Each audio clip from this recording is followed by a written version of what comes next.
عزیزو امانت آئی سیدنا عثمان غنی کے پاس. عثمان غنی بہت بڑی حکومت کے امیر ہیں، بہت بڑی. 2000 آدمی آ گیا شر پسند. اس نے آ کے حضرت عثمان غنی کے گھر کا گھیرا چاروں طرف سے تنگ کر لیا. حضرت عثمان غنی سے انہوں نے مطالبات شروع کر دیے. شر پسند لوگ تھے. انہوں نے کہا کہ عثمان آپ خلافت چھوڑ دیں. حضرت عثمان غنی نے فرمایا کیسے چھوڑ دوں؟ میرے رسول پاک نے فرمایا تھا عثمان اللہ تجھے ایک قمیض پہنائے گا، لوگ اتارنا چاہیں گے پر کبھی نہ اتارنا. فرمایا حضور نے فرمایا تھا نہ چھوڑنا، میں کیسے چھوڑ دوں؟ چاروں طرف سے گھیرا انہوں نے ڈالا ہے مکان کا. امام حسین پہ 3 دن پانی بند ہوا ہے. حضرت عثمان غنی پہ 40 دن پانی بند رہا. 40 دن نہ کھانا کھایا نہ پانی پیا. لوگ کہنے لگے عثمان بھوک پیاس نہیں لگتی؟ فرمایا بھوک لگتی ہے تو خدا کا ذکر کرتا ہوں، پیاس لگتی ہے تو قرآن کی تلاوت کرتا ہوں، اللہ میری بھوک اور پیاس ختم کر دیتا ہے. 40 دن کہ میں نے کہا کہ بڑی پرانی ہے کربلا، بڑی پرانی. 40 دن پانی بند رہا.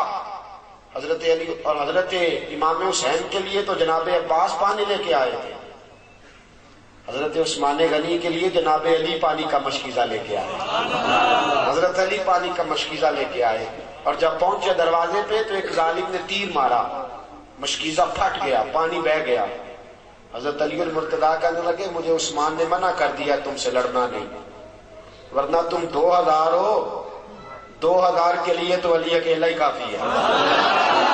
دیواریں ہلتی رہتی ہیں اور در کانپ جاتا ہے، علی کا نام سن کے اب بھی خیبر کانپ جاتا ہے.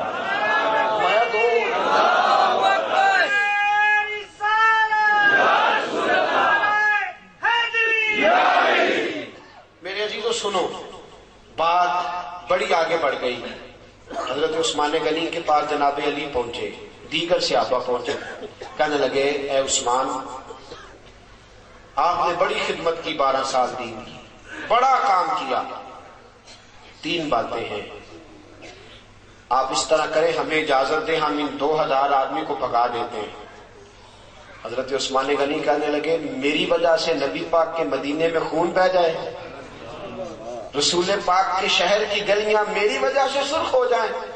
عثمان کا گلا کٹتا ہے تو کٹنے دو، لیکن رسول کریم علیہ الصلوۃ والسلام کے شہر میں خون اور دنگا فساد برداشت نہیں کرتا. کہا پھر آپ اس طرح کریں کہ کچھ دنوں کے لیے حکومت چھوڑ دیں. آپ نے فرمایا حضور نے فرمایا تھا قمیض نہ اتارنا، کبھی نہیں اتاروں گا. صحابہ نے تیسری پیشکش کی، کہا کچھ دنوں کے لیے مدینہ چھوڑ دیں، کچھ دنوں کے لیے مدینہ چھوڑ دیں، کچھ دنوں کے لیے، پھر آ جائیے گا حالات ٹھیک ہوں گے. آپ نے فرمایا دوستو دیکھو میری داڑھی سفید ہو گئی ہے، پتہ نہیں کس گلی میں موت آ جائے، میں مصطفیٰ کے مدینے سے باہر نہیں مرنا چاہتا.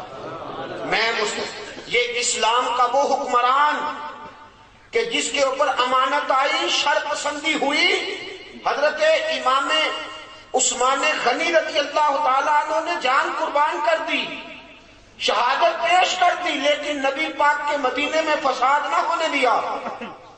دوستو جناب علی کی باری آئی تو وہ بھی کوفے کی گلی میں شہید ہو گئے. حضرت علی المرتضیٰ رضی اللہ تعالیٰ عنہ ساری زندگی دین کے لیے کھڑے رہے، کوفے کی گلی میں شہید ہوئے. باریاں بڑھتی رہی، پورا خاندان. ایک وہ زمانہ بھی آیا کہ میرے رسول پاک نے فرمایا فاطمہ تیری باقی 3 بہنوں نے بھی بڑے دکھ اٹھائے. دوستو میں اور آپ، میرے ساتھی مجھ سے بڑی محبت کے ساتھ اکثر کہتے ہیں اتنے سفر نہ کریں، آپ اتنی محنت نہ کریں، تھوڑی کر لیا کریں، کم نکلیں. میں ان کی محبت کو وصول کرتا ہوں، مجھ سے پیار کرتے ہیں تو ایسے جملے بولتے ہیں، لیکن قسم اللہ کی جب میں رسول اللہ کی تبلیغ پڑھتا ہوں اور کتابیں، ایک ابو جہل کے دروازے پہ نبی پاک 2000 بار تبلیغ کرنے گئے. کتنی بار؟ 2000. اور حضور کو پتا تھا کلمہ نہیں پڑے گا، 2000 بار دروازے پہ دستک دی. اور دوستو بڑے دکھ اٹھائے حضور نے، بڑی تکلیفیں اٹھائیں. جو چیز مفت ملتی ہے اس کی قدر نہیں ہوتی. مفت ملتی ہے نا جو چیز، اس کی قدر نہیں. مجھے اور آپ کو مفت مل گیا یہ دین، کبھی بلال کی قبر پہ کھڑے ہو کے پوچھو دین کتنا مہنگا ہے، کبھی کھڑے ہو کے پوچھو سیدہ فاطمہ سے کہ دین کتنا مہنگا ہے، کبھی پوچھو امام حسین سے کہ کتنا کٹھن ہے یہ دین۔ میرے عزیزو، رسول پاک کی 2 شہزادیاں، نکاح ہوا ہے، ابھی رخصتی نہیں ہوئی، ابو لہب کے 2 بیٹے، انہوں نے طلاق بھیج دی، کہنے لگے یا کلمہ پڑھانا چھوڑ دے ورنہ طلاق دے دیں گے۔ حضور نے فرمایا میرا تیرا اختلاف ہے، بچوں کا کیا قصور ہے؟ ابو لہب کہنے لگا نہیں میں طلاق دے دوں گا۔ گھر بیٹھی 2 بچیوں کی طلاق پہنچی، سیدہ خدیجہ فرماتی ہیں حضور بڑا روئے، اٹھے، بچیوں کے سر پہ ہاتھ رکھا، کہا بیٹا اپنے بابا کے دین کے کام میں ثابت قدم رہنا، اللہ تمہیں بڑی بہتر جزا دے گا۔ اور ساتھیوں، صرف حضرت فاطمہ نہیں، سیدہ زینب میرے رسول پاک کی بڑی صاحبزادی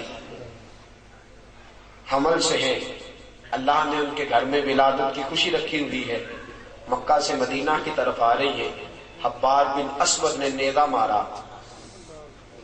مارا، اونٹ بدکا اتنی تیزی سے دوڑا کہ آپ زمین پہ گری، بچہ خون بن کے نکلا، حالات بگڑ گئے۔